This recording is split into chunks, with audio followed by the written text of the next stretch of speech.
রাসূল তো এতিমদের সর্দার। পৃথিবীর কোন এতিম যেন বলতে না পারে নবীজি আমার ব্যাপারে কি বলবেন, আমি তো এতিম মানুষ, আর তিনি আমার ব্যাপারে কিভাবে আমার দরদ বুঝবেন। নবীজিকে আল্লাহ পাক কেমন এতিম বানালেন, সমস্ত দুনিয়ার এতিমদের সর্দার বানালেন। মায়ের পেটে যখন তিনি ছিলেন 6 মাসের সময় মায়ের পেটে থাকাকালীন বাপের এতিম হয়ে গেলেন।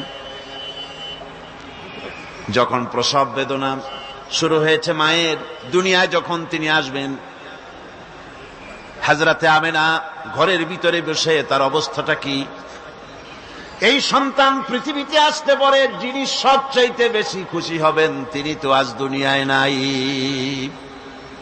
মনের ভিতরে কত কষ্ট। আল্লাহ রাব্বুল আলামিন তার হাবিবকে দুনিয়া আনলেন।